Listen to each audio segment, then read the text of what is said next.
Welcome to a deep dive. A deep dive into what exactly? Well, today it's a text that sparked countless conversations, A Course in Miracles. Ah, classic. And what brings us to this particular deep dive? You know me, always curious, and our listeners have sent over quite a collection of excerpts this time from the preface, the intro, even the first couple of chapters. So we've got our work cut out for us. Sounds like quite the spread. It is, and I'll be honest, this isn't exactly light reading material. That's true. Course in Miracles doesn't shy away from profound concepts. But that's part of its allure, wouldn't you say? Absolutely. It draws you in, makes you think. It does make you think. And with this text especially, I find myself drawn back to how these ideas came about in the first place. Its origin story is quite remarkable, even for someone like me who spent years with these concepts. The background of this text is something I'm eager to delve into, too. What is it about the course's origins that stands out to you? Imagine, if you will, two individuals working at the same university, colleagues. But here's the catch. They're self-proclaimed skeptics. Skeptics? Yes, skeptical, leaning towards atheism even. And yet, it's from this unlikely pairing that A Course in Miracles emerges. That's certainly an unexpected beginning for a text so focused on spirituality. How did this collaboration even come to be with, as you said, these two skeptics? It involved a process that Helen Schuckman, one half of this duo, described as inner dictation. Inner dictation. She felt compelled to write down what she perceived as an internal voice, almost as if it were dictating the text to her. Inner dictation. Now that's a story in itself. But for today, let's dive into the words themselves and see what this voice had to say. Right off the bat, the Course grabs your attention. I mean, that first line is one of the most quoted. Nothing real can be threatened. Nothing unreal exists. Herein lies the peace of God. It's certainly a bold statement. Bold, maybe even a little confusing at first glance. How do we even begin to unpack that? Where do we start? You've hit on a fundamental concept within the course right from the start, the distinction between what it calls knowledge and perception. Okay, knowledge and perception. So two ways of seeing the world. In essence, yes. Think of knowledge as that unwavering truth, God's reality. It's a realm beyond change, beyond threat. Perception, on the other hand, well, that's our personal subjective experience of the world. It's how we each see things, colored by our individual journeys.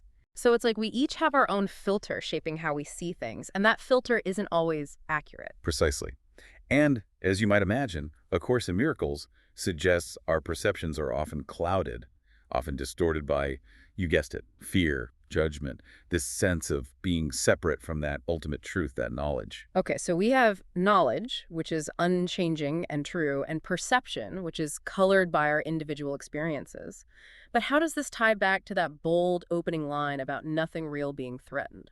The Course proposes that if we can tap into knowledge, that unchangeable truth, we find a peace that can't be disrupted because it exists outside the realm of our often fearful perceptions. So it's like rising above the everyday chaos. In a way, yes. The Course often uses the analogy of a dream to illustrate this. A dream, that's intriguing. How does that fit in with knowledge and perception? Think about it. When we're caught up in a dream, it can feel incredibly real, right? Oh, absolutely. I still wake up sometimes with my heart racing. Exactly. But ultimately, it's just that, a dream, a projection of our mind. And when we wake up, the fear we felt fades because we recognize that wasn't rooted in actual danger. A Course in Miracles suggests our perceived reality operates in a similar way. So are you saying our everyday experiences are essentially like one long dream? It's more nuanced than that. It's not about dismissing our human experience entirely, more like recognizing its limitations. The Course reminds us that our perception, like a dream, isn't always an accurate reflection of a deeper reality. Okay, so not a dream exactly, but not always. Real, at least not in the way we usually think. Right, and in that recognition, in seeing that our fears and anxieties are often like phantoms in the night, the Course suggests we can find a path to a more lasting peace. Okay, I'm starting to see how this all ties together. But if our perceptions are so susceptible to fear and judgment, to these dreamlike distortions, how do we even begin to align with this deeper reality, this knowledge the Course talks about? That's where the concept of forgiveness takes center stage. Forgiveness. I have to admit, that word can feel a bit loaded, Loaded. How so? Well, it often seems like something we should do, even when it feels difficult or forced, like we're just supposed to get over it. You're right, forgiveness can definitely carry some baggage. But A Course in Miracles offers a perspective that might feel refreshingly different from that should, from that forcefulness you're describing. I'm all ears. How does the Course approach forgiveness differently? It's not about condoning actions or letting someone off the hook, as the saying goes. It's not about saying what happened was okay or that it didn't matter. Instead, it's about choosing to see beyond our limited, often judgment-laden perceptions. Choosing to see beyond. Yes, to see beyond those immediate hurts, those knee-jerk reactions, and recognize something deeper. It's about recognizing that we're all connected to that deeper reality of love, that knowledge we were discussing. It's about loosening the grip of those judgments and fears that keep us trapped in those cycles, the ones that keep us from truly experiencing that love. That makes so much more sense. It's not about forcing ourselves to forgive and forget, but about shifting our perspective, right? Yeah. Especially when we're dealing with those difficult situations where forgiveness feels impossible. Precisely. It reminds me of a passage from the excerpts you shared. Sin is defined as lack of love, a mistake to be corrected, rather than an evil to be punished. That's from chapter 1, The Meaning of Miracles, right? It really struck me as a different way of thinking about, well, everything, really. Instead of labeling ourselves or others as inherently bad, the Course encourages us to see those experiences as opportunities for growth, as chances for love to emerge where maybe, just maybe, we didn't see it before. So, if forgiveness in this context is about correcting our perceptions and recognizing our interconnectedness, where do miracles fit into all of this? I mean, it's hard to even see the title A Course in Miracles and not immediately think of the And it miraculous. certainly wouldn't have the same ring to it without that miracles part, would it? Exactly. And if we're talking about shifting perceptions, well, I'm ready for some positive change. Sign me up. Though maybe not in the winning the lottery sense. Perhaps a slight adjustment of expectations is needed when it comes to the Course's definition of miracles. Okay, so maybe not about instant manifestation then, not about getting that perfect parking spot. Not quite.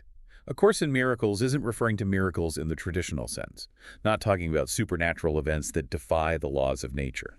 Instead, it defines miracles as those shifts in perception that bring us closer to knowledge, to that ultimate reality we were discussing. So, more about changing our inner world than manipulating the outer world. More about how we see than what we see. You got it. It's about those moments when we can see past the fear, past the separation, and connect with that truth of love and interconnectedness. It's not necessarily about those external circumstances changing, but about our entire experience of those circumstances being transformed.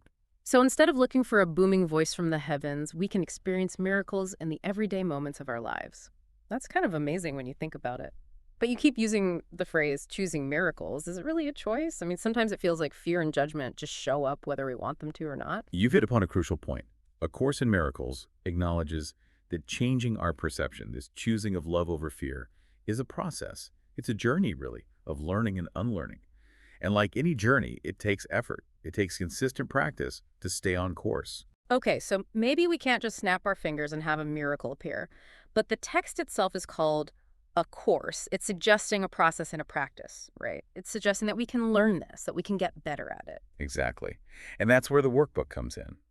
Remember the part you shared about how the Course prioritizes practical application over theoretical knowledge? Oh, absolutely. It's one thing to talk about these concepts, but actually putting them into practice, that's where the rubber meets the road. I like that, putting it into practice, because it's in that practice, that doing, that we start to embody these principles. And remember that line from the Manual for Teachers about how a universal theology is impossible, but a universal experience is not only possible, but necessary. That's from the Manual for Teachers, right? It's Yeah. about how we can all access this, that it's not about some select few who just get it. Exactly. And the workbook is designed for that, for daily engagement. It's filled with lessons and exercises to help us actually integrate these teachings into our lives. Not just read about them, but live them. So it's less about passive reading and more about actively training our minds, kind of like a mental workout routine, if you will. I like that analogy. Because just as with physical exercise, consistency is key. Working with the workbook daily, even for a few minutes at a time, can be more impactful than infrequent longer sessions. It's about gradually shifting those deeply ingrained thought patterns, those habits of mind that keep us stuck. That makes a lot of sense. I mean, it's unlikely we'll undo years, maybe even lifetimes of ingrained patterns and beliefs overnight, right? It's a process, a gradual unfolding of replacing those old habits of fear and judgment with new habits of forgiveness and love. And that takes time, it takes patience, and as you said, that consistent practice. Speaking of practice, and going back to the excerpts for a moment, specifically those sections about miracles from chapter 1, there were a few lines I found really interesting, but I'm not sure I fully grasped them. For instance, there's one about miracles being sudden shifts into invisibility away from the bodily level. What does that even mean? That's a great question, and it highlights another important aspect of how the Course views miracles. Remember our earlier discussion about the difference between knowledge, which is eternal and unchanging, and perception, which is so rooted in our physical bodily experience. Yes, and how our perceptions can be like a dream, all influenced by our thoughts and emotions, all tangled up with our physical selves. Exactly. When the Course refers to miracles as shifts into invisibility, it's suggesting a movement beyond our physical senses, beyond the limits of our ego, into a realm of pure spirit. So we're stepping out of the dream, so to speak, and into a deeper level of reality, one that's not bound by our physical limitations. Precisely. And because this deeper reality isn't bound by those limitations of the physical world, it holds a power to heal, to transform, to create miracles that might seem impossible from our usual ego-based perspective. Okay, I see how this is all connecting. There's another part in the excerpts, though, about miracles being a way of loving your neighbor as yourself. How does that tie into this idea of shifting our perception? That line so beautifully encapsulates the Course's message about the interconnectedness of all beings. You see, when we experience a miracle, when our perception shifts from fear to love, the impact extends beyond our own individual experience. That love radiates outwards, touching those around It's us. like a ripple effect where our internal shifts create positive change that goes beyond ourselves. Exactly. The more we cultivate love and forgiveness within ourselves, the more we become channels for miracles to happen. Not just in our own lives, but in the lives of others as well. That's a really empowering thought. But it also makes me wonder if miracles are these expressions of love that go beyond us, does that mean we don't have any control over them?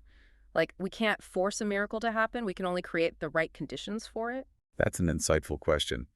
And honestly, it's one that students of the Course have grappled with for decades. Perhaps the desire for control itself, though, stems from that ego's need to feel separate, to be the one in charge. So, trying to control miracles could actually be counterproductive, like we're getting in our own way. It's a possibility. But maybe a more helpful approach is to shift our focus. What if, instead of trying to control miracles, we surrendered to the love that already exists within us? What if we trusted that it will express itself perfectly, in its own time and in its own way? That's definitely a different perspective, but it feels freeing in a way. It's less about putting pressure on ourselves to make miracles happen and more about aligning with the love that's already there, trusting that it knows what it's doing. Exactly. That ties into the concept of miracle readiness, which is also highlighted in the excerpts you provided. It's about nurturing a mindset that's open and receptive to miracles, a willingness to see the world through the lens of love, even, and maybe especially, when it's tough to do so. So, if we can cultivate this miracle readiness, does that mean we're more likely to experience miracles in our lives? The Course suggests that when we align ourselves with love, when we cultivate that inner space of receptivity, we become more attuned to its presence in everything. And miracles, they become a natural expression of that alignment. It feels like so much of what we've been talking about today, so much of what makes A Course in Miracles so unique, circles back to that idea, the power of love to transform our experience. It's true. It's that shift from fear to love. Yeah. And it's not just a feel-good sentiment in this Course. It's presented as the key to unlocking those miracles. It's about changing how we see, which then changes how we experience everything. Exactly. It's about dismantling that perception of separation. Really recognizing our shared essence, our interconnectedness with each other, and with that ultimate reality, that knowledge, which is love.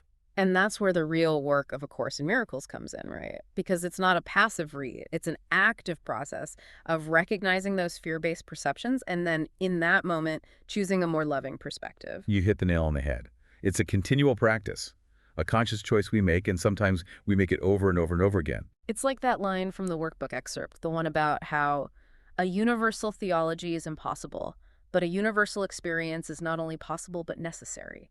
To really grasp the essence of A Course in Miracles, it's about embodying its teachings, not just understanding them intellectually. Absolutely. It's in the day-to-day application, putting these principles into practice, even in the smallest of ways.